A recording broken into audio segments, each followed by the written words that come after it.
The St. Louis Cardinals hit the snooze button offensively for the final two games against the Cubs, and one glaring weakness was at the forefront. This is Locked On Cardinals.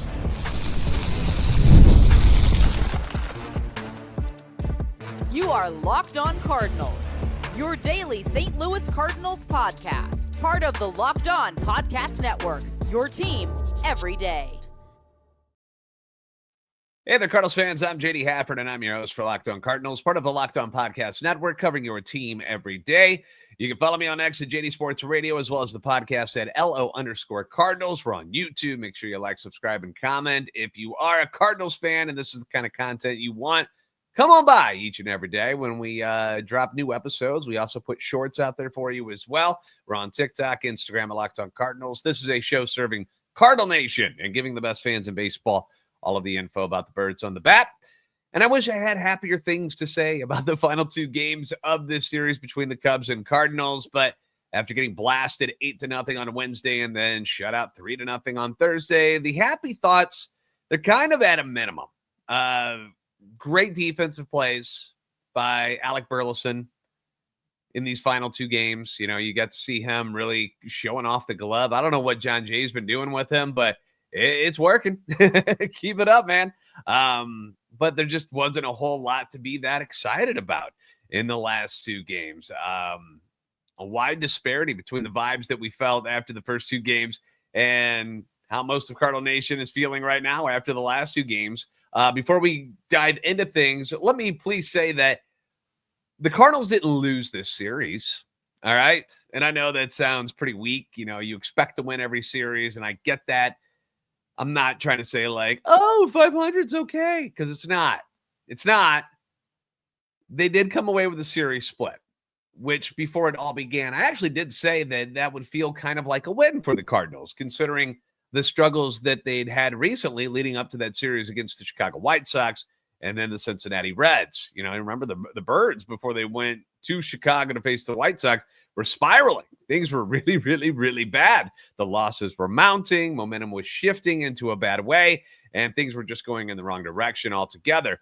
But they sweep the Sox. Then they take 2 of 3 from the Cincinnati Reds, and you start to feel genuinely a little bit better about yourself, right? You start to build that confidence back up heading into the series against the Cubs. And it didn't appear that they didn't come out flat against Chicago in those first two games.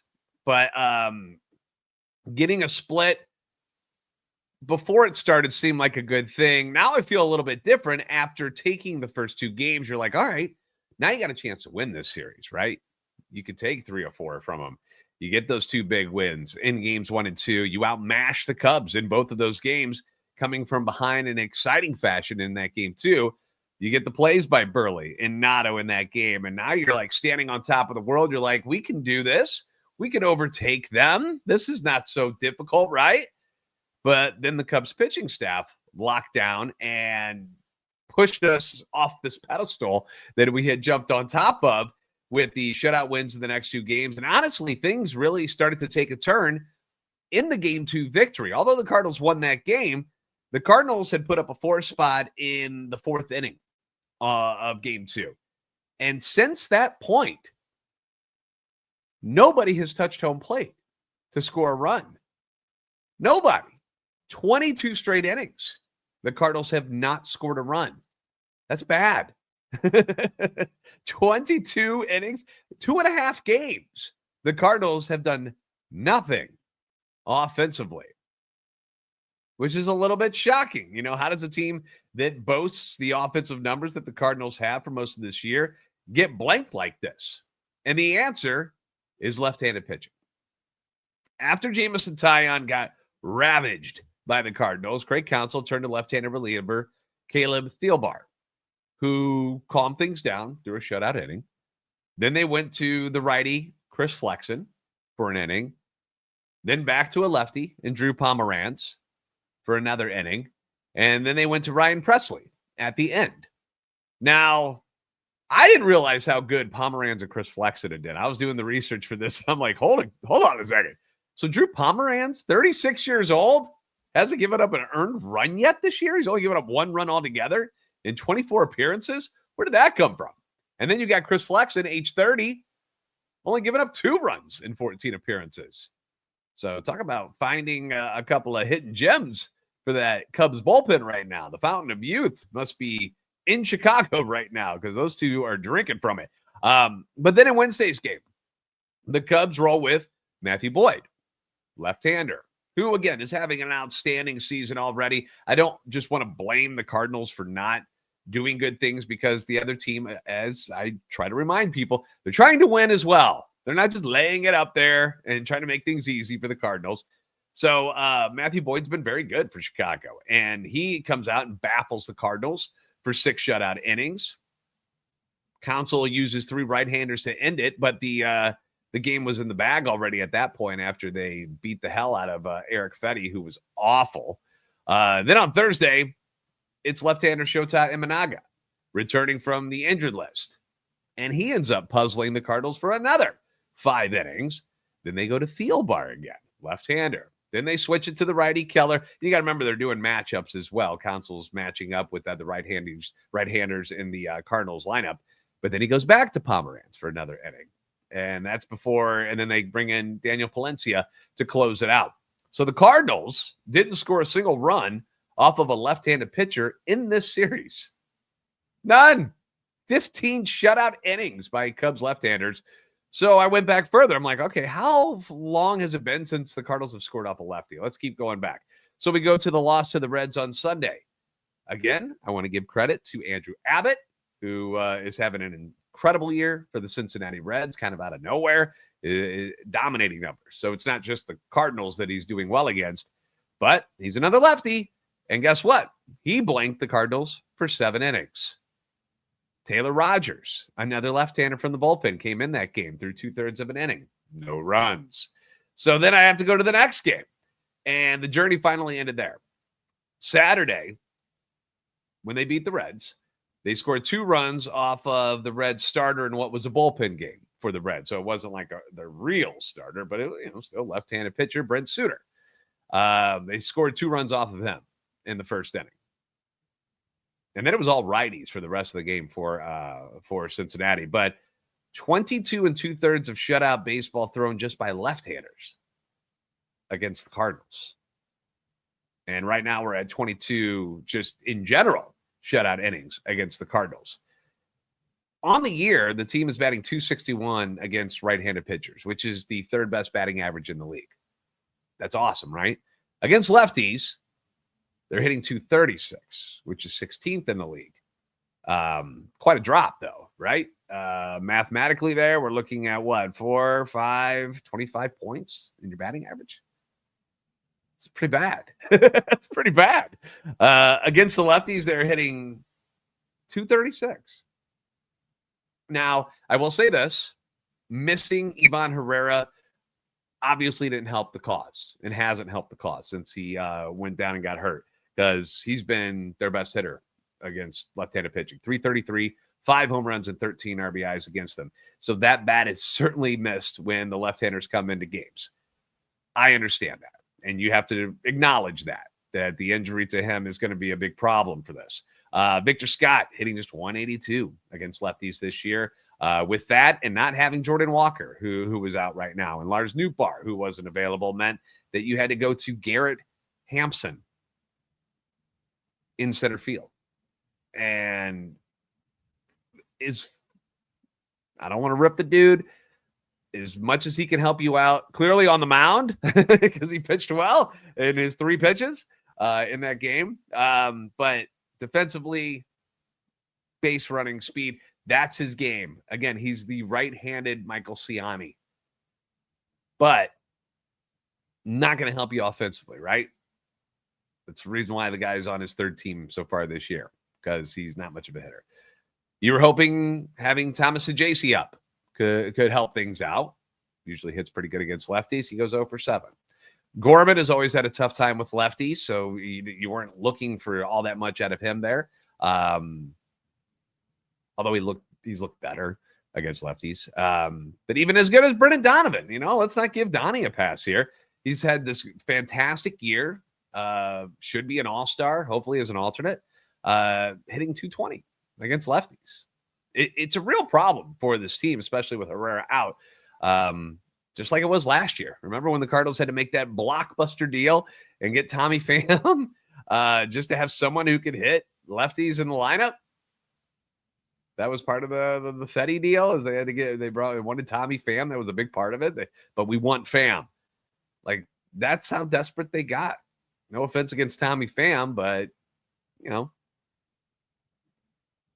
it's something they're going to need to address eventually, because there's not a lot of right-handed pop down in the minor leagues either. There are a lot of lefty guys that are doing well, but it's not a lot of righties who can hit left-handers well. So something they're going to have to look into and figure it out.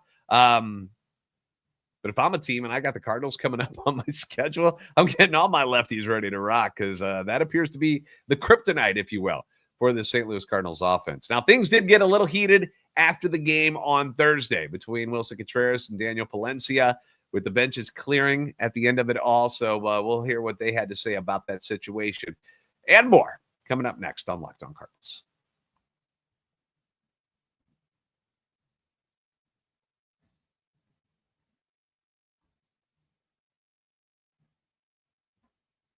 Get the supplies you need from the site made for the skilled trades, Supply House. Whether you're in plumbing, HVAC, or electrical work, Supply House is the reliable way to order products online. Their easy-to-use website. It is packed with helpful resources and the latest product information to help you get the job done right. Plus, with a complete inventory of over 200,000 parts from 400-plus top brands, you're going to find exactly what you need. It gets delivered fast, and it's available to you from coast to coast. Need help with an order? Sometimes things happen. Sometimes you have questions. Supply House offers expert support and industry-leading service, so you always get to talk to a real person instead of pressing buttons, listening to AI yell commands back at you, which is so annoying. And for trade pros looking for that extra edge, their free Trade Master program offers exclusive perks like a dedicated phone line, free shipping, and discounts on every order. Thousands of skilled professionals are already taking advantage, and now it's your turn. Join the Trade Master program today at supplyhouse.com/TEM and start ordering plumbing, HVAC, and electrical supplies with just a few clicks.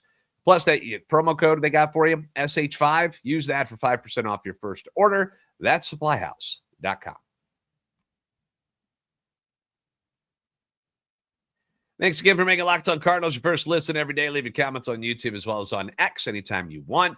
Nobody likes Villain Willie more than I do. I enjoy having a bad guy on our team.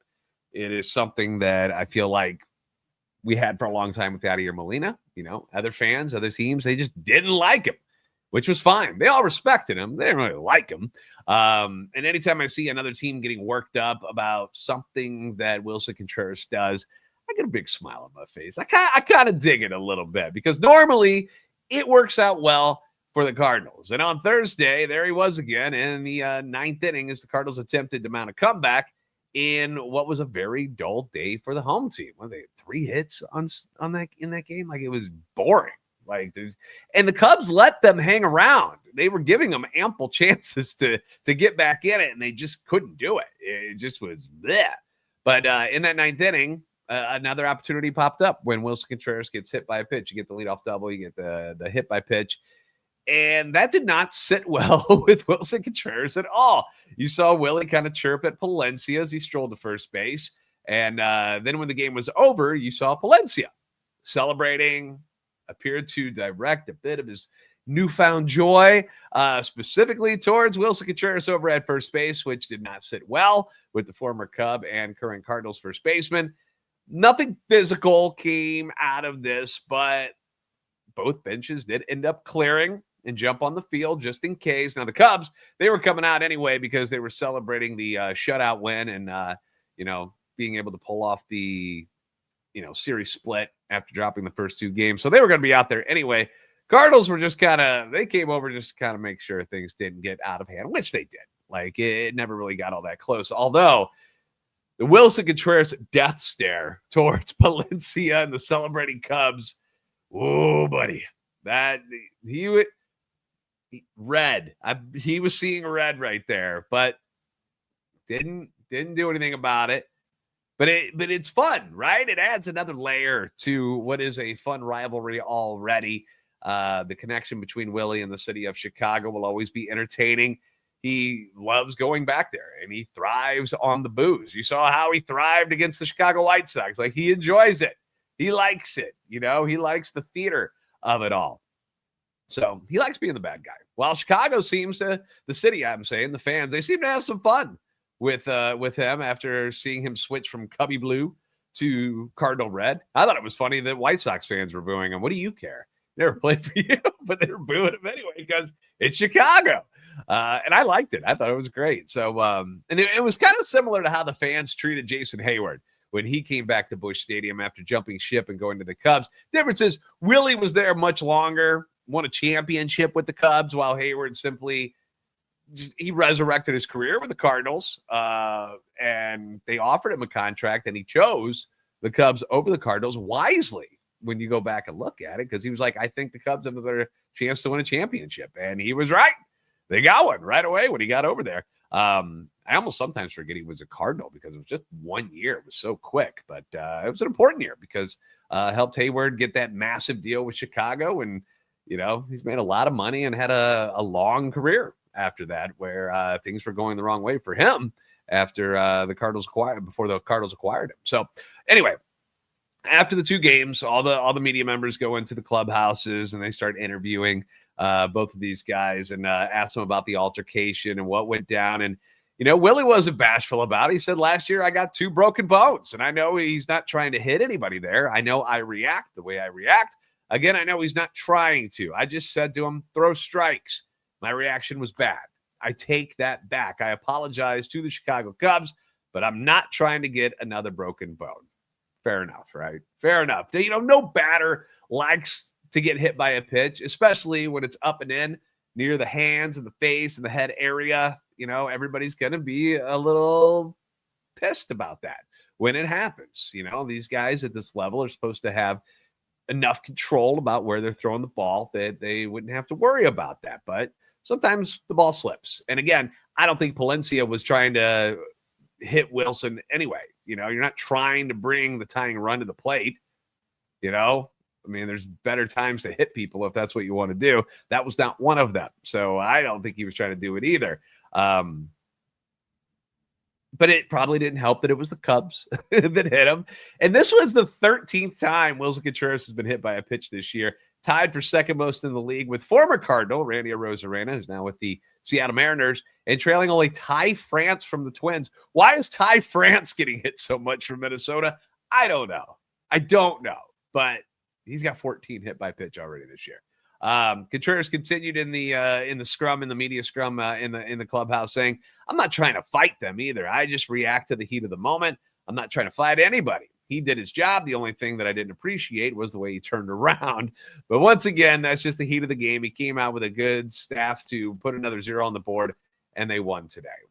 And yeah, when Palencia, he first starts celebrating, he's looking at his catcher, and then he purposely turns to Willson Contreras and just his area just is like, yeah. But again, heat of the game, like, you don't want people celebrating on you, don't want to beat you.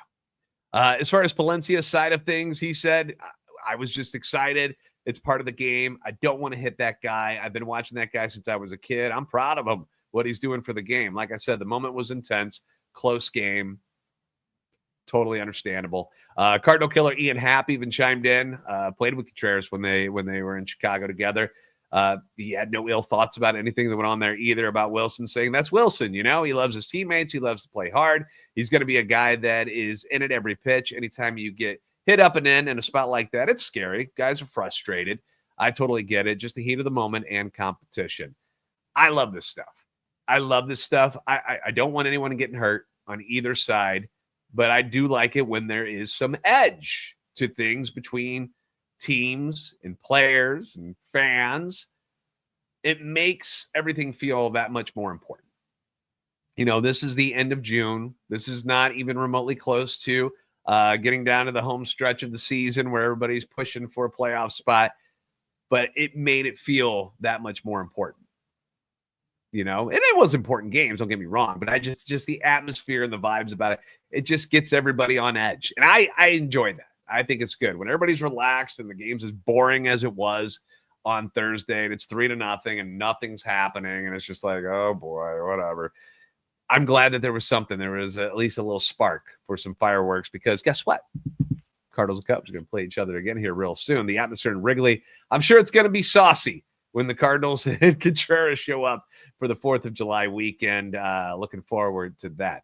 Cardinals are going to be in Cleveland this weekend. Let's not jump too far ahead and start looking at other things, because the Cleveland Guardians are in front of you this weekend. We'll discuss that series and more coming up next on Locked On Cardinals.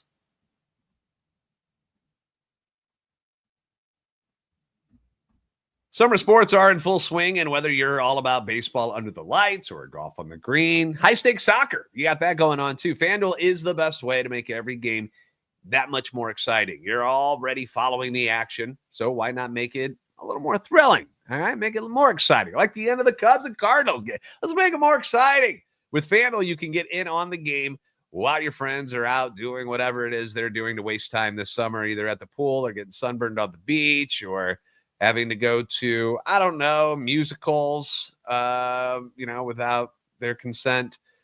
Inside joke there. But I've been using FanDuel for years to track my favorite matchups, and the apps, it's great because it keeps it fresh and new daily promotions and stuff. And it's always fun. So it never feels like I'm just doing the same old thing over and over and going through the motions. It's super easy to use. You get a fast payout. It makes even regular season games feel like must-watch events. So whether you're placing a same-game parlay or watching a bet right into that ninth inning, FanDuel is going to make it feel like you're a part of the action. And if you're new to FanDuel, new customers can bet just $5 and get $150 in bonus bets if your first bet wins. Open the FanDuel app today or visit FanDuel.com/lockedon to get started. Thanks again for making Locked On Cardinals your first listen every day. For your second listen, be sure to check out the all-new Locked On MLB Game Night. Every game, every night, all season long. Get the local analysis you want on a national scale. Type MLB Game Night on Locked On MLB on YouTube or wherever you listen to your podcasts. Cardinals begin a long road trip tonight in the land, Cleveland, against the Guardians team that has now fallen 9.5 games back of the Detroit Tigers in the American League Central. They're only one game over 500 at 40-39, but they're just a half game back in the wild card. So they're in the thick of things like they usually are. That's one of the impressive things that the Guardians have been able to do over the years, as they don't spend a whole lot on salary, yet they maximize their roster, and they're constantly just right there. They're always right there. They got one of the best players in the game. That doesn't hurt. Superstar in Jose Ramirez at third base. He continues to put up MVP-type numbers. He's batting .317 with 13 home runs, 38 RBIs, which is a bit low for him, but kind of has to do with the lineup that's around him. But he's also got 21 stolen bases. The batting average is tops among all third basemen in baseball. OBP, .378 is number one. Slugging is third. OPS is number one. The guy is as good as it gets offensively at the position. Switch hitter. So there's no easy way to pitch to him. Like, just don't. Really, just don't. Make somebody else beat you. Don't let J-Ram be the guy. Stephen Kwan is another excellent all-around outfielder for them. Not much for power, but he's hitting .306. He's one of those pests that's constantly on base. You've got veteran first baseman Carlos Santana, switch hitter as well. Gold Glove winner last year. Not having a huge year offensively, but he's one of those guys that, like, when I see the Cardinals play them, I'm like, I feel like Santana's the guy that's going to do the damage. I don't know why, just a vibe I get. They also got a nice DH in Kyle Manzardo.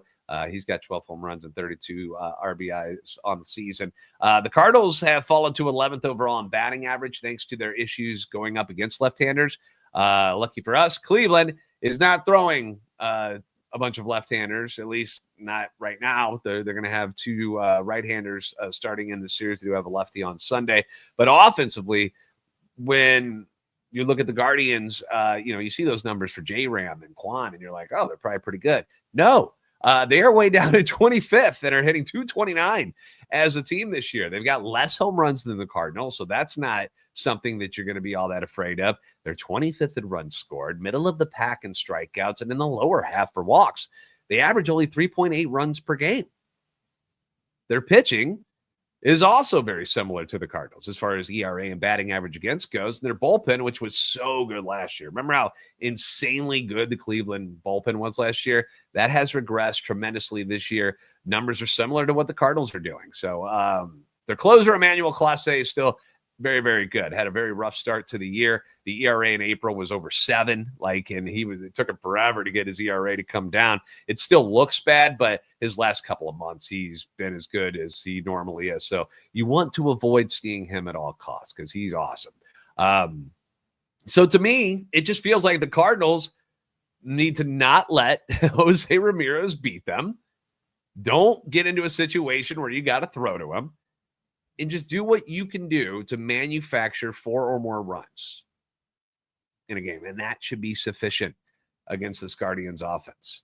They are 20-29 against teams over 500 and 20-10 against the ones who are under 500. That's very telling. It means they take advantage of the bad teams and they're not all that competitive against the good teams. It tells me that the Cardinals should be able to take 2 of 3 in the series. Pitching matchups, you got Sonny Gray against Luis Ortiz, who is 4-8, ERA of 4.30. Don't let those numbers fool you because there are moments where he looks brilliant. He just threw 6 shutout innings against the A's in his last outing and struck out 10 guys. So there's moments where he looks incredible. He does tend to get a little wild. He will walk some guys, so don't go chasing things. And he's one of those guys that he's very inconsistent where he has these great games. Like I know he shoved against the Yankees a couple of games ago too. And then the games before he faced the A's, Mariners and Reds, they hit him pretty easily. They didn't have any problems against him. So hopefully that's where he is as far as the consistency goes. Just had a real good game. So time to come back and let somebody pound you a little bit. They got another righty going on Saturday in Slade Ciccone against Miles Michaelis, and then it's lefty Logan Wilson on Sunday against our lefty, Matthew Liberatore. So Friday and Saturday seem like the best options for wins, all things considered, because the Cardinals don't hit lefties very, very well. So you got to show some offense tonight. That's really the thing. You're in this funk. You can't let the last 22 innings continue the way they have. I want to see the desperation again. You know, I need the energy that you showed up with against the Chicago Cubs in the first 2 games. I need that, but I need to see the desperation that we saw after that losing streak where it was like, we'll do anything to get some runs across right now. We'll bunt, we'll sacrifice, we'll do all the stuff, we'll do all the things just to try to break the seal on this shutout streak right now. That's what I want to see in the opening frames of this game against Cleveland on Friday. You can outscore these guys. The offense for Cleveland is not good. Just got to avoid those big names. Do not let Jose Ramirez beat you. Do whatever you can to get around him and get to other pieces of the lineup. Do not let guys in the 7, 8, and 9 hole, guys that should not be beating you, don't let them beat you. You got to take advantage of the fact that they got a much less offensive lineup than you do. So take advantage of that. Newt should be back in the lineup after that 2-game absence after getting a shot in the ribs. All the lefties should be in there tonight. Burley's still on fire. We'll get Victor Scott back in that lineup tonight. We don't have to see Garrett Hampson again. Gorman obviously has been hitting quite well. I thought he got a hold of one on Thursday's game, that one that he lined out the center. I thought he gets that up just a little bit. That ball's gone. So I'm liking what I'm seeing from Gorman right now. Donnie hits the righties better. Like, it's set up for you to win these first 2 games. Do it. Need a bounce back game for sure. Thanks for making Locked On Cardinals your first listen every day. If you haven't already, please give us a follow on X at @LO_Cardinals and at JD Sports Radio, TikTok and Instagram at Locked On Cardinals. Like, subscribe on YouTube. You guys are the best fans in baseball for a reason. We will see you next time on Locked On Cardinals.